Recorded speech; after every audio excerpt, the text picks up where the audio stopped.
Nori Health knowledge. Treatment. Friends, आज की video में हम हमारी बॉडी में blood pressure, oxygen level, body temperature, pulse rate, haemoglobin, sugar और चेस्ट का सीटी स्कोर नॉर्मल कितना होना चाहिए, इसके बारे में अपन डिटेल्स में जानेंगे। तो फ्रेंड्स, वीडियो को लास्ट तक जरूर देखें। Health knowledge. Treatment.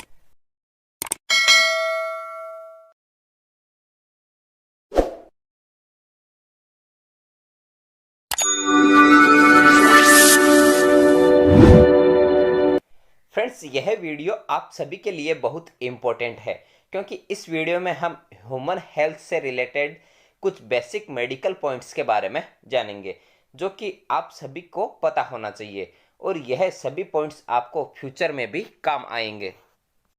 तो फ्रेंड्स, सबसे पहले अपन ब्लड प्रेशर के बारे में जानते हैं। ब्लड प्रेशर को शॉर्ट में बीपी भी कहा जाता है, और इसे हिंदी में रक्तचाप भी कहा जाता है। फ्रेंड्स, सबसे पहले आपको यह पता होना चाहिए कि ब्लड प्रेशर क्या होता है।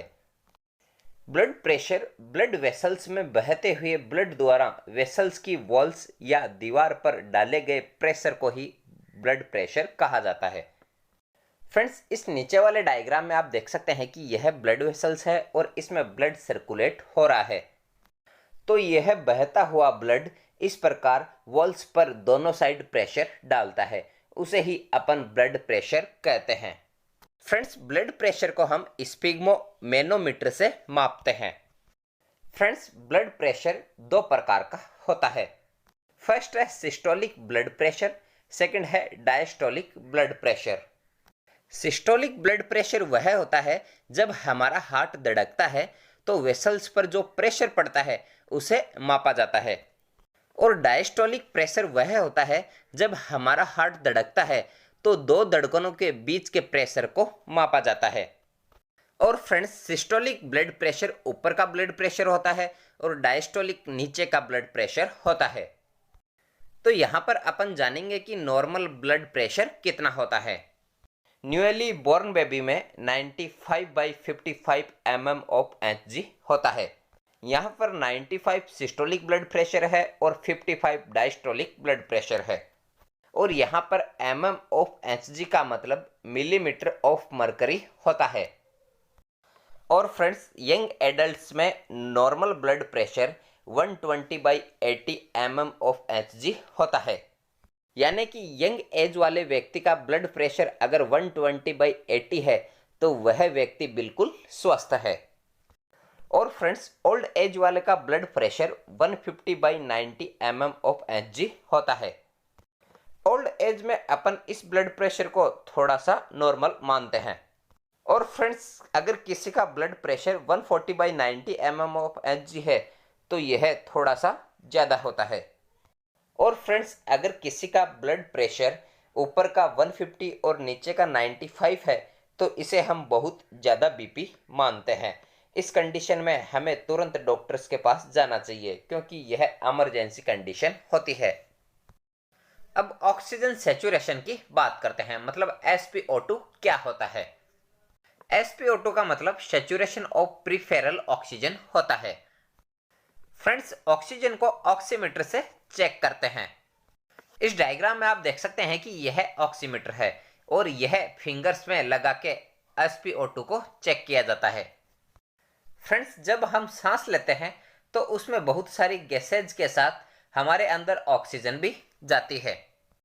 ऑक्सीजन हमारे फेफड़ों के एल्वियोलाई पर जाकर हमारे टिश्यू में एक्सचेंज होती है और हमारे ब्लड के थ्रू पूरे शरीर में सर्कुलेट होती है।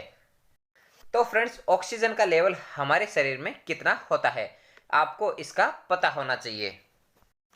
अगर फ्रेंड्स किसी पेशेंट का ऑक्सीजन लेवल 94 है तो इसे हम सामान्य ऑक्सीजन लेवल मानते हैं।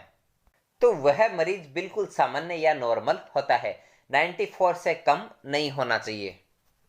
और फ्रेंड्स, अगर किसी पेशेंट का ऑक्सीजन लेवल 95 से 100 है तो उस पेशेंट का ऑक्सीजन लेवल बहुत अच्छा होता है। और अगर ऑक्सीजन लेवल 90 से 93 है तो ऑक्सीजन लेवल थोड़ा कम होता है, मतलब यह ऑक्सीजन लेवल नॉर्मल नहीं होता है।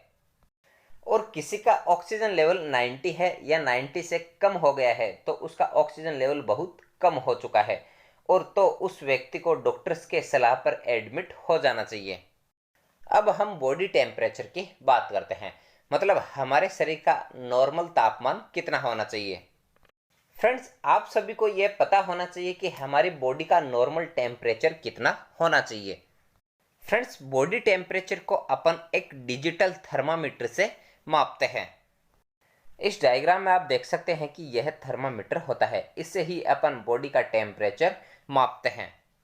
अगर किसी व्यक्ति का टेम्परेचर 92 से 98.6 डिग्री के बीच है तो यह नॉर्मल बॉडी टेम्परेचर होता है। यदि किसी व्यक्ति का टेम्परेचर 99.0 डिग्री है तो यह थोड़ा ज़्यादा टेम्परेचर होता है, उस व्यक्ति को थोड़ा बुखार भी हो सकता है। और फ्रेंड्स, अगर किसी व्यक्ति का टेम्परेचर 100 डिग्री से 102 डिग्री के बीच है तो यह बॉडी टेम्परेचर बहुत ज़्यादा टेम्परेचर होता है, उस व्यक्ति को बहुत ज़्यादा बुखार हो सकता है।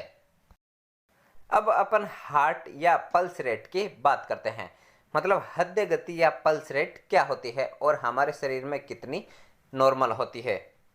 फ्रेंड्स, सबसे पहले आपको यह पता होना चाहिए कि हार्ट रेट या पल्स रेट क्या होती है।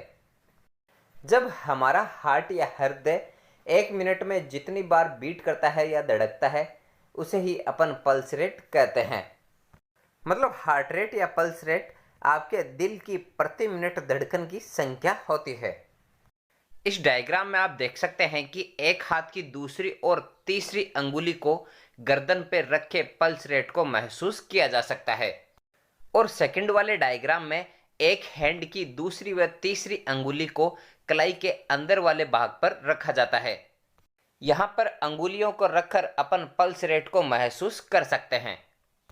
हमारे शरीर में नॉर्मल पल्स रेट या सामान्य पल्स रेट 72 प्रति मिनट होती है, मतलब हमारा हार्ट 1 मिनट में 72 बार धड़कता है, तो इसे अपन बहुत अच्छा पल्स रेट मानते हैं। और अगर पल्स रेट 60 से 80 प्रति मिनट है तो इसे थोड़ा कम पल्स रेट ही माना जाता है। और अगर हमारे शरीर का पल्स रेट 90 से 120 प्रति मिनट है तो इसे बढ़ा हुआ पल्स रेट मानते हैं। अब हम ब्लड शुगर के बारे में जानते हैं, मतलब हमारी बॉडी में नॉर्मल कितनी ब्लड शुगर होनी चाहिए। फ्रेंड्स, हमारी बॉडी में शुगर 2 टाइम डिपेंड करती है। एक होती है फास्टिंग, मतलब खाना खाने से पहले, और दूसरी होती है पीपी, मतलब पोस्ट प्रांडियल, मतलब खाना खाने के बाद वाली शुगर। अगर आप खाना खाने से पहले शुगर करवाते हैं तो उसे फास्टिंग शुगर कहते हैं, और अगर खाना खाने के बाद में शुगर करवाते हैं तो उसे पोस्ट प्रांडियल शुगर कहते हैं। फ्रेंड्स, इस डायग्राम में आप देख सकते हैं कि इस ग्लूकोमीटर से ब्लड शुगर टेस्ट किया जाता है। फ्रेंड्स, अगर आपने खाना खाने से पहले शुगर टेस्ट करवाया है तो उसकी नॉर्मल शुगर रेंज 70 से 100 mg/dl होती है। यहाँ पर dl का मतलब डेसीलीटर होता है। और फ्रेंड्स, अगर आपने खाना खाने के बाद में शुगर टेस्ट करवाया है तो ब्लड शुगर की नॉर्मल रेंज 70 से 140 mg/dl होती है। अगर फ्रेंड्स आपकी फास्टिंग शुगर 125 mg/dl से ज़्यादा आ रही है तो आपको शुगर या डायबिटिक हो सकती है। अब अपन हीमोग्लोबिन के बारे में जानते हैं, इसे शॉर्ट में HB भी कहा जाता है। फ्रेंड्स, हीमोग्लोबिन एक प्रकार का प्रोटीन होता है जो कि RBC मतलब रेड ब्लड सेल्स में पाया जाता है। हीमोग्लोबिन की कमी के कारण हमारे शरीर में बहुत सारी बीमारियां हो सकती है, इसलिए हमारे शरीर को स्वस्थ रखने के लिए हीमोग्लोबिन बहुत इम्पोर्टेंट होता है। हीमोग्लोबिन मेल और फीमेल में अलग अलग क्वांटिटी में होता है।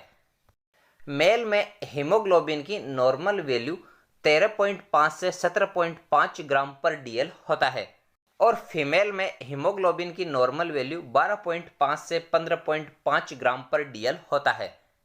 अब रेस्पिरेशन रेट के बारे में बात करते हैं, मतलब हमारे शरीर की श्वसन दर नॉर्मल कितनी होनी चाहिए। फ्रेंड्स, हम नोज के थ्रू 1 मिनट में अपन कितनी बार सांस लेते हैं उस रेट को ही अपन रेस्पिरेशन रेट कहते हैं। ह्यूमन बॉडी में नॉर्मल रेस्पिरेशन रेट 12 से 16 ब्रेथ्स पर मिनट होता है, मतलब 1 मिनट में 12 से 16 बार सांस लेते हैं। और 1 से 3 मंथ के बच्चों का रेस्पिरेशन रेट 44 पर मिनट होता है। मतलब छोटे बच्चे 1 मिनट में लगभग 44 बार सांस लेते हैं। अब सीटी स्कोर या HRCT चेस्ट स्कोर के बारे में बात करते हैं। मतलब चेस्ट का सीटी स्कैन करने पर लंग्स का क्या स्कोर होना चाहिए। HRCT चेस्ट स्कोर कोरोना में बहुत इम्पोर्टेंट स्कैन था। इस डायग्राम में आप देख सकते हैं कि यह हमारी बॉडी में लंग्स होते हैं। हमारी बॉडी में 2 लंग्स होते हैं, एक राइट लंग्स और दूसरा लेफ्ट लंग्स। राइट वाले लंग में 3 लोब होते हैं, first superior lobe, second middle lobe और थर्ड इन्फीरियर लोब। और लेफ्ट लोब में 2 लोब ही होते हैं, एक सुपेरियर लोब होता है और दूसरा इन्फीरियर लोब होता है। यह लोब्स जितने परसेंट इन्फेक्शन होता है उसके अकॉर्डिंग ही सीटी स्कोर निकाला जाता है। अगर किसी पेशेंट का HRCT मतलब हाई रिजोल्यूशन सीटी स्कोर 0 से 8 तक है तो इसे हम माइल्ड इन्फेक्शन कहते हैं, यानी कि उस मरीज में हल्का इन्फेक्शन है। और यदि किसी पेशेंट का HRCT स्कोर 9 से 18 के बीच में है तो इसे हम मॉडरेट इन्फेक्शन कहते हैं।